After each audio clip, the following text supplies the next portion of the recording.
her in exchange for testimony? I'm allowed to do it, but nobody's asked me to do it. I know nothing about it. I don't know anything about the case, but I know I have the right to do it. I have the right to give pardons. I've given pardons to people before, but nobody's even asked me to do it. Sean Diddy Combs. Right. Would you consider pardoning him? Well, he was essentially, I guess, sort of half innocent. Yes. I don't know what they do. He's still in jail or something, but he was celebrating a victory, but he seems, I guess it wasn't as good as a victory. Probably, you know, I was very friendly with him. I got along with him great, and seemed like a nice guy. I didn't know him well. But when I ran for office, he was very hostile. He said some not so nice things about you, sir. And it's hard, you know, like you, we're human beings. Right. And we don't like to have things cloud our judgment, right? But when you knew someone and you were fine, and then you run for office and he made some terrible statements. So I don't know, it's more difficult. It makes it more. Now, here's the thing what irritated me. He should have just said a no, like, no, Ghislaine Maxwell cannot get a pardon. She's guilty of trafficking little girls. I mean, no. Now, immunity, sure, you get immunity to give a tell-all on all the pedophiles in the world and their government. I mean, that's great. I love it. But, ooh, pardon? Yeah, no. Yes. Trump would sink his entire presidency just off that. I'm being honest. It makes it more difficult to do. But more likely a no for Combs, I would say so. Okay. And what about George Santos? Boy. He just went away, 7 years. You know, he was, he lied like hell. I mean, I have to tell you. Yeah. And I didn't know him, but he was 100% for Trump. But I didn't, you know, I might have met him, maybe not, I don't know. But he was a congressman and his vote was solid. It sounds like a lot. He got in, you know, you could blame the other side for not checking him out. He didn't do all those things that he said. Local news missed it, everybody missed it. Well, you could say the media missed it, everybody missed it. They found out about this stuff after the election was won. So nobody's talked to me about it. So they really, you know, they haven't talked to me about the two. They have talked to me about Sean, but they haven't talked to me about the two. But again, with him, I have the right to do it. Nobody's asked me, but it's interesting. Is it 7 years? 7 years. He just went away. That's a long time. Your deputy attorney general sat down with Ghislaine Maxwell for 9 hours. I'm just wondering when. Now, that's not going to be a good look because you guys got to remember here. Not Epstein, but Diddy is caught on camera beating a woman, like literally beating like Cassie's ass on camera at a hotel. Paid the hotel off for, you know, to not release it, but that's a whole nother story. But yeah, that wouldn't be a good pardon either. Like on camera. And the American people get to hear what she said during that interview. Well, I don't know because I haven't spoken about it, but he's a very talented guy, Todd Blanche, and a very straight shooter. Yeah. And I think he probably wanted to know, you know, just to get a feeling of it. Because we'd like to release everything, but we don't want people to get hurt that shouldn't be hurt. Yeah. And I would assume that was why he was there. I want to release everything. I just don't want people to get hurt. You can't have people associated. First of all, the files were run by some very bad people and very sick people like Comey and Lisa, the whole. Oh, God, let's remember to double tap that screen and like the video. We got over 100 y'all in here. Appreciate the support, by the way. But yes, let's make sure to double tap that screen. Whole group, you know, all those people in that office, they ran those files for 4 years. And if they were going to use the files, they would have used it before my election. Because unless they're stupid, which to a certain extent they are stupid. You're saying they would have released the information. Well, they had the files. They control the files. Yes. I didn't control the files. They control the files for 4 years. So if they had something, they would have released it before the election because they are not geniuses, but, you know, they're evil. There are a lot of evil people. So I can't really tell you much other than Todd went in, and I think he just wants to make sure that innocent people aren't hurt. But you'd have to speak to him about it. Okay. I want to ask you about the situation with Russia, Mr. President. Sure. You have tried for the last 6 months to end this debacle in Ukraine that's now in calendar year number 4. Today, just moments ago on Truth Social, you announced that you ordered 2 nuclear submarines to undisclosed locations because of something provocative that was said by one of the Russians. Can you tell us how concerned you are about a possible escalation right now? Well, a former president of Russia, who's now in charge of one of the most important councils, Medvedev, said some things that were very bad, talking about nuclear. And when you mention the word nuclear, I say, you know, my eyes light up and I say, we better be careful because it's the ultimate threat. He shouldn't have said it. He's got a fresh mouth. He said things in the past too. And so we always want to be ready. And so I have sent to the region 2 nuclear submarines. I just want to make sure that his words are only words and nothing more than that. And they're closer to Russia, I assume. They're closer to Russia. Yeah, they're closer to Russia. It's a terrible situation going on over there. You know, this since the beginning of the year, they've lost 20,000 Russians in this ridiculous war. They've lost 8,000 Ukrainians soldiers. Then they've also lost people in cities and towns a lot, but not nearly numbers like that, because missiles are being shot into Kiev and other places.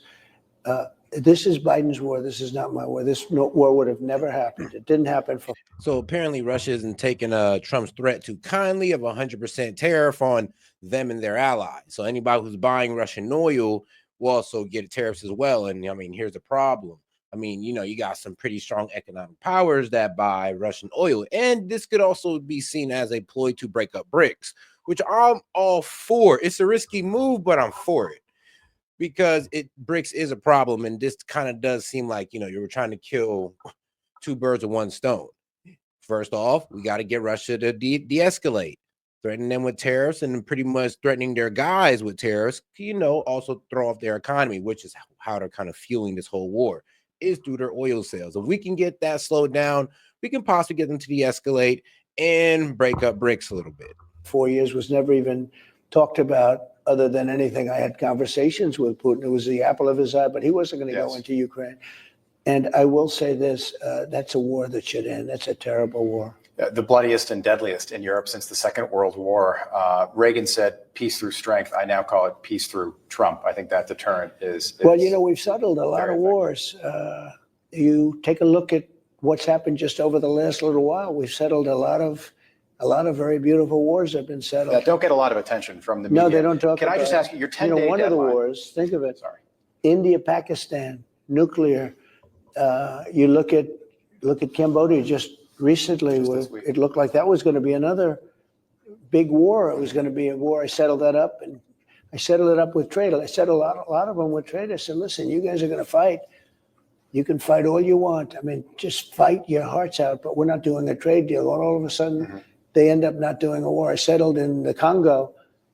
We settled a big one with Rwanda. It's going on for 31 years, 8 million people dead, killed. It looked like it was going to go on for another 31 years, and we settled that one. Kosovo, you know about that, with Serbia. That was going to break out. I mean, I settled a lot of wars. I think I settled it averaging about a war a month. But, you know, we're saving millions of lives. Yeah, I would say this. For every conflict that popped up under Trump, it has been settled. I mean, 2 conflicts popped up under Biden, which is Ukraine and, you know, Israel and Palestine. And look where we're at with those. Like, come on, guys. Let's be honest here. Look what we did with the nuclear threat of Iran. That was totally obliterated, as now has been confirmed. You know, they like to say, well, maybe it wasn't really that well. It was obliterated. It turned out, they just reported today, it was totally obliterated. Those pilots did some job, but we wiped out that nuclear threat. We've done a lot for peace. Just quickly, you gave Russia, I think it was like a 50-day deadline, and then you lowered that to between 10 and 12 days. That would expire next Friday. Yeah. What happens if there's no deal? We'll put sanctions on, and he's pretty good with sanctions. He knows how to avoid sanctions. Does Putin know how serious you appear to be now? I just want people to stop dying. Yeah. You know, this was Biden's war. This was. I mean, yeah, the last time Putin avoided sanctions, he just started buying oil in Chinese yuan. So he just stopped using our dollar and just started using another one. I mean, that's kind of how this whole BRICS thing has came together. You know, BRICS is like the monster that we created through our misuse of our own dollar by trying to enforce our agenda on other countries. If they didn't capitulate, then sanctions. I mean, yes, the monster that we created. but we got to squash it. Not my war, Rob. This was Biden's war. It would have never happened. And it didn't happen. For 4 years, it didn't happen. There was no discussion of it. It wasn't going to happen. I told Putin, can't do it. It wasn't going to happen. And I got along with him very well. And the sad thing is, when I come in, I want to put this fire out. And this is the one flame, but I want to put the fire out. And I talked to Putin a lot. And I think we had a great conversation. Now, here it is. If you guys think that Putin's going to stop this in 10 days, bro, trust me, he's not. I don't think in 10 days he's going to stop it. And the way the Russian government is reacting to it is they're pretty much saying 50 days, 10 days, it don't matter. We'll take Ukraine regardless. It's how they're acting. Then I go home and I feel, I see that a bomb was dropped in Kiev and some of the various cities are killing people. I say, I just had this great conversation with him and it looked like we were I thought we had it worked out 3 different times. And maybe he wants to try and take the whole thing. I think it's going to be very hard for him. Has your opinion of Putin changed just in dealing with him? I'm surprised. You knew him, but I don't want to say that. Look, he's obviously a tough cookie, but so it hasn't changed in that way. But I'm surprised. We had numerous good conversations where we could have ended this thing. Yeah. And all of a sudden, bombs start flying. So. All right, guys, let's get over to the next part of the interview. And guys, let's remember to double tap that screen and like the video. We got over 400 y'all in here. Appreciate the support, by the way. But yes, let's remember to double tap that screen. But breaking news today, the jobs numbers came out this morning. I guess they were lower than expected.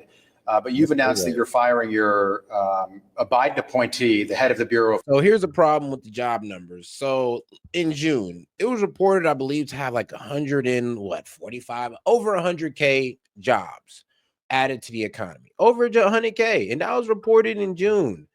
Due to the revision, now they're going like, well, actually, it was like 33,000 that was added. And that's the problem. It's like, we're okay with the numbers. The numbers still show positive growth in jobs. I'm okay with that. Low growth, but still growth.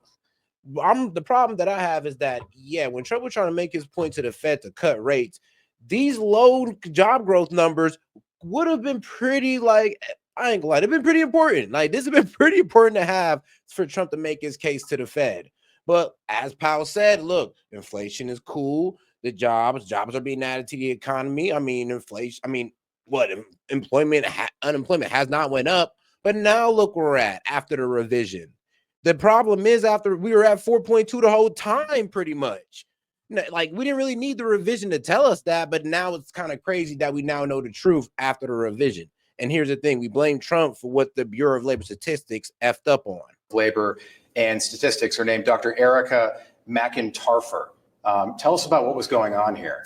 Well, it's a Biden appointee, and we've had problems in the past, and we had problems even before the election. You remember those wonderful results that were put out just before the election, and everybody said, where do they come from? Then I think they adjusted it after the election, and we had some difficulties with her, and there have been a lot of questions, and we fired her because we didn't believe the numbers today. Even though interest rates are too high, we have a terrible head of the Fed. He keeps interest rates too high. And I could understand that, but I don't believe those numbers. I think because we're doing so well, and we fired her. This is not something from just now. This was before the election where she got, meaning Kamala. Here's the thing. The revision is the real numbers. The problem is that the revisions are outside of the margin of error. It's like, all right, cool. You can be off of maybe 10, 20, 50,000 jobs. I mean, cool. But the fact that you are off over 100K, well, what were you doing? Just adding jobs out of thin air? Thought it was Biden, but turned out being Kamala, where they got very, very strong numbers. I said, what's this all about? And they adjusted them. And then later on, they adjust them, I guess, downward. But we don't want that. We want straight numbers. I was thinking this morning when I saw the numbers, I said, who makes these numbers anyway? I never gave it much thought other than before the election, but it didn't work out too well. For them, I won the election. So maybe people don't believe it or whatever. But I was saying to myself, I wonder who does this. And when I checked, I said, this person is very suspect to me. So we fired. So the accusation is this person was essentially. And shout out to Mandy. Hey, sis. Hope you're doing good. Thanks again for your amazing platform. Hey, appreciate that. And shout out, Mandy, for starting us off. We got 600 plus y'all in here, man. Do me a favor and double tap that screen, like the video. Let's get more people on the conversation by double tapping that screen. Appreciate the support, guys. Actually cooking the books and the numbers are not accurate. Well, I think there's some strange things going on because just before the election, they came out with these great numbers. And I said, I don't believe those numbers. They weren't good. And then I believe they had to do some correcting a little bit after the election. But no, we don't want that. We don't want to take any chances. We don't want to play any games. I want to ask you about Jerome Powell. And you posted this on Truth Social, sir, just recently. Jerome Powell, too late, Powell has done it again. He's too late, too angry, too stupid, too political to have a job as Fed chair. Why don't you remove him? They say it would disturb the market. I would remove him in a heartbeat, but they say it would disturb the market, and he gets out. And the Fed chair cannot be removed. Once you stick him in there, he's in there for a good 10 years, and that's that. But his term ends, next year. Until then, we got to deal with Powell. 7 or 8 months, and I'll put somebody else in. But is it a possibility that you remove him? Because you have cause. To me, that $700 million disaster down the road at the Fed headquarters is cause to remove somebody. He's building a building for $2.9 billion, a renovation for $2.9 billion, the Fed. And it's not that intricate inside to start off with. I do a lot of that. Right. I built a very successful hotel on Pennsylvania Avenue as a renovation. The old post office. I know more about renovating buildings or building buildings than like anybody maybe. And I will tell you, he's got $2.9 billion that they're spending in this thing, and really more than that if you include the whole project. And it's way over budget by hundreds of millions of dollars. And he shouldn't be doing that. It's almost like he's building a palace for himself, but he's not going to be there much longer anyway. That's the good news. He'll never get to use it. The problem is the spending on the Fed bill. I think it went up from like 2.7 to $3.1 billion in, renovations, because they're not tearing down the building and building a new one. It has historical value. They're pretty much, just gutting it out from the inside and renovating everything from within. And from what I've been told, that's actually a whole lot more expensive. No, the Fed rate is too high. Interest rates are too high. And despite that, we have a great economy. We do, but Jerome Powell stays in place for now. Well, it's very disruptive if you fire, so I would say most likely. Yeah. Okay. The markets today are up and down. Today is tariff day. Today was an important day, but you've had another incredible week that doesn't get the attention it probably should. And once again, just like the first time when Trump released these tariffs, the market took a slight dip, not like the dip of Liberation Day in April 2nd, but a slight dip. And we're honestly in the middle of quarter 3, I believe. So yeah, we're gonna see where this ends out. And like I said, now we're pretty much got till September, and I guess this is when we're gonna figure out how well the big beautiful bill is doing, and I would say how these new tariffs are about to play out. Because remember, this is supposed to be solidified tariffs that's going to be giving us revenue, and that these countries are going to be having on their products. There were several A-list events this week. The GDP numbers were great. Right. We had a surplus in June. Inflation is, I think, 2.4%. What's your message to Americans who might be concerned about paying more, perhaps even in the short term, for things that they need? Well, before the message, I have to say that I think that these numbers were incorrect today. Not that they were horrible. I've seen much worse numbers than this, but Right. I think that these numbers were incorrect today because nobody saw this coming. Nobody saw the smaller numbers not only announced, but going back and restating her numbers because she made a mistake. That was the bigger numbers. So I think they're wrong. Very importantly, we have prices down. We have energy way down. Inflation is almost non-existent. It's way down from what it was. They had the highest inflation, essentially in the history of our country. They say 48 years. I would say it's much beyond 48 years. The place was a mess. June of 2022, it was over 9%. Right. So you left office, it was 1.4%. That's correct. And now we have it down again. We brought it down. But prices are down. When I hear the Democrats, they come out with sound bites. They say, prices are up under Trump. No. They're way down. I brought them way down. Even eggs. You remember the first week, Rob, I went in and they said, eggs are up 4 or 5 times. It was like crazy what was happening with eggs. Don't buy eggs. I fixed that, and I fixed it rapidly before Easter and so many other things. But prices are actually way down. Prices are down for groceries. They're down for energy, oil. You see what's happening with oil. We have some states where it's $1.99 a gallon, more typically $2.33 a gallon. And they were at $3.90. They were really much higher than that during terms of the Biden administration. He took our energy policy, which was unbelievable. He ended it. And then he tried to bring it back as fast as he could because you were going to go up to $7 or $8 a gallon. So he brought it back, but that didn't work out too well. And here's the thing, though.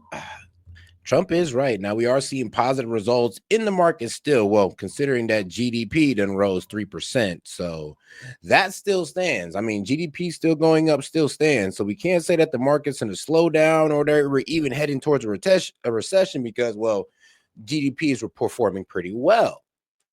Now, what we'll see in the further future is yet to be seen, of course. So I would tell you them to, chill out and make sure you guys like the video and double tap the screen, guys. Appreciate the support. If you have any questions, comments, jokes, or disagreements, I'll be happy to hear it out and read it out loud. $2 and up. Appreciate the support, guys. No, we're doing a great job. The national average for gas under Joe Biden set an all-time record, and it was at $5 a gallon. Yeah. That had never happened before.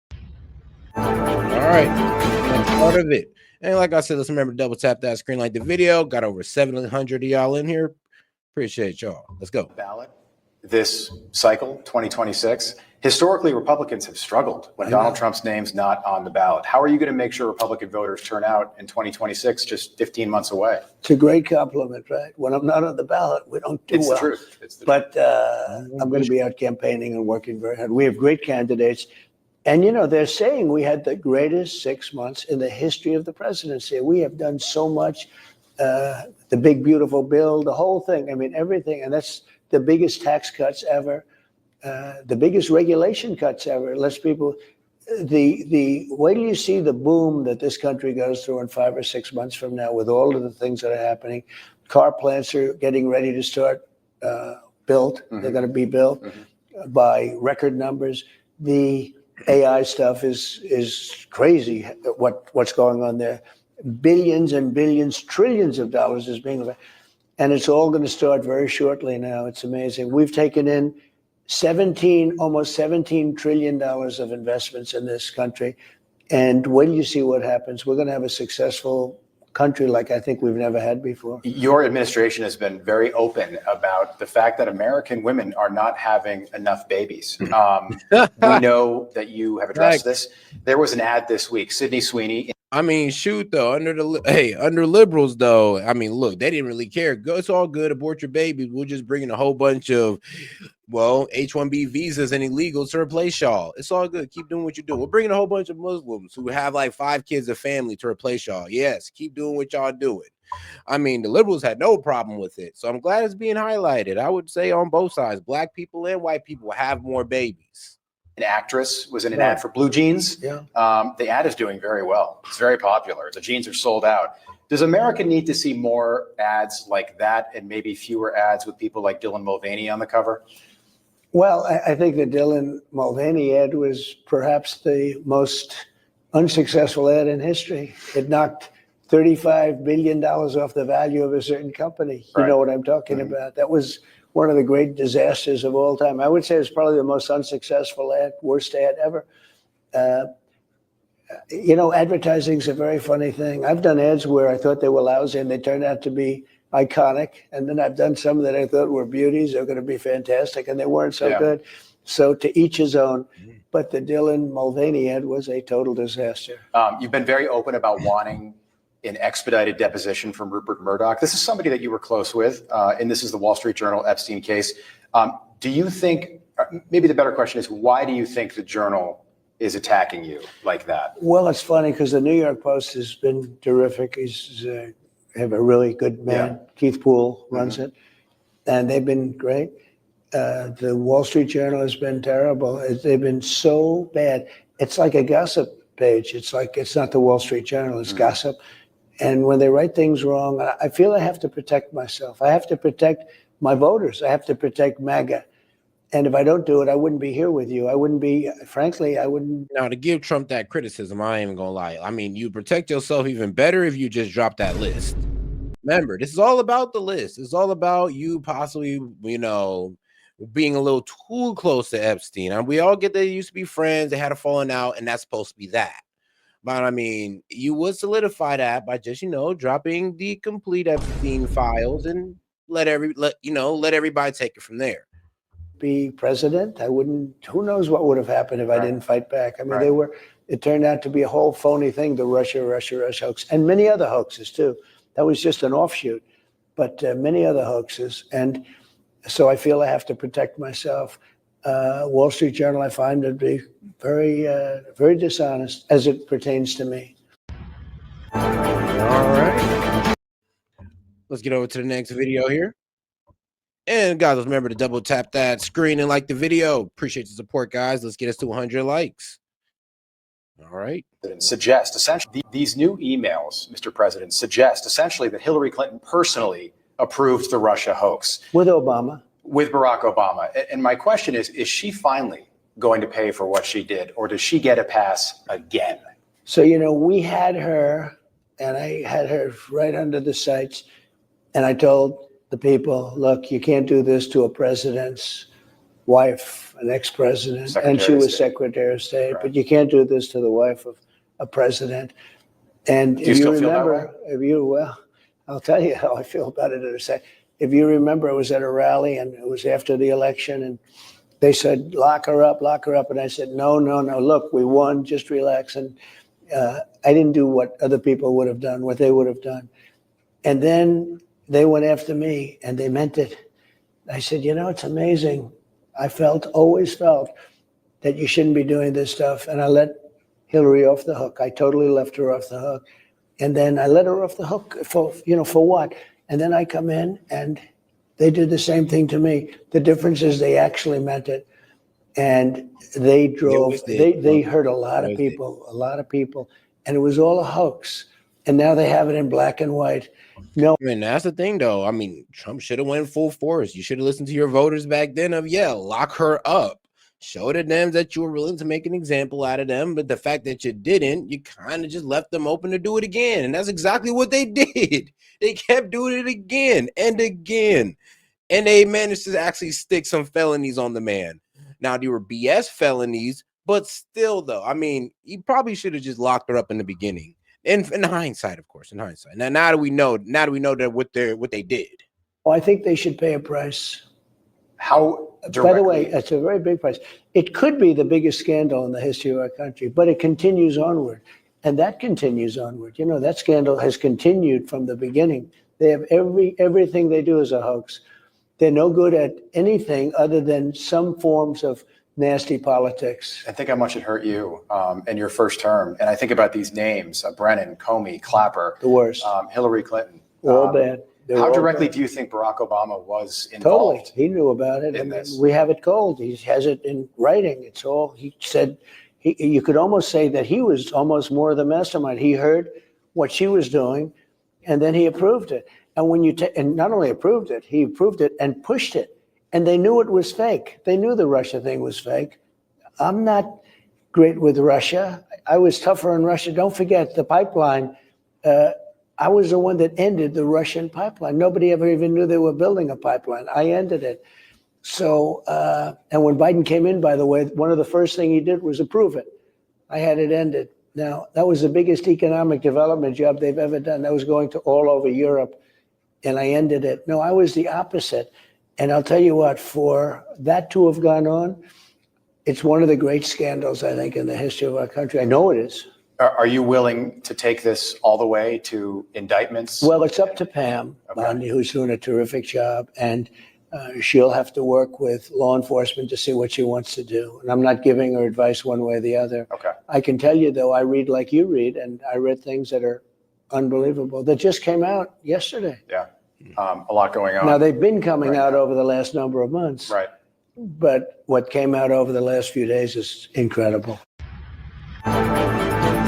All right, now let's get over to CNN's criticisms of the numbers that were revised. And like I said, as they try to blame Trump for it, which is crazy. I mean, like I said, the argument is not the numbers. We're okay with the numbers. The problem is that the left is actually mad that Trump fired the commissioner, as he should.